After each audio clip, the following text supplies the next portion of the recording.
Mari kita bahas berita tentang program Menteri Pendidikan baru yang sedang ramai di media sosial. Ada beberapa poin yang menarik perhatian kita, seperti membuat nilai EBTANAS murni, NEM, sebagai syarat masuk SMP dan SMA, menghapus platform Merdeka Mengajar, PMM, mengembalikan mata pelajaran pendidikan moral Pancasila, PMP, serta memberlakukan rapor merah. Pertanyaan yang muncul adalah, apakah ini berarti kita akan kembali ke sistem lama yang dianggap lebih efektif? Ataukah ini hanya sebuah aspirasi dari masyarakat yang belum tentu dijalankan? Kemendikdasmen mengatakan bahwa ini bukan pernyataan Menteri Pendidikan Dasar dan Menengah, tetapi hanya aspirasi dari masyarakat.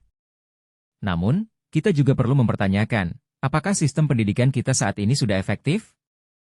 Apakah kita sudah mempersiapkan generasi muda kita untuk menghadapi tantangan di masa depan?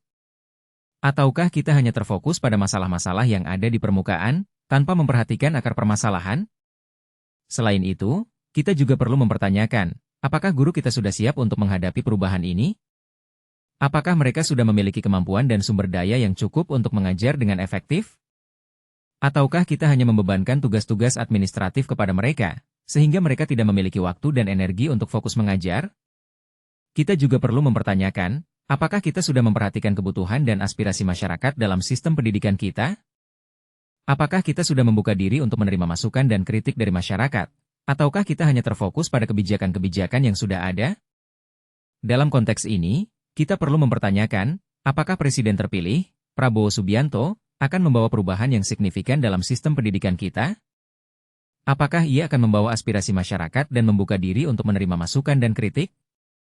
Dalam pidato kenegaraannya, Presiden Prabowo mengatakan bahwa kita harus berani mengakui bahwa terlalu banyak kebocoran anggaran dan korupsi yang terjadi. Ia juga mengatakan bahwa kita harus mengakhiri praktik korupsi dan kolusi yang terjadi di kalangan birokrat pemerintah. Pertanyaan yang muncul adalah, apakah Presiden Prabowo akan membawa perubahan yang signifikan dalam sistem politik dan pemerintahan kita? Apakah ia akan membawa aspirasi masyarakat dan membuka diri untuk menerima masukan dan kritik?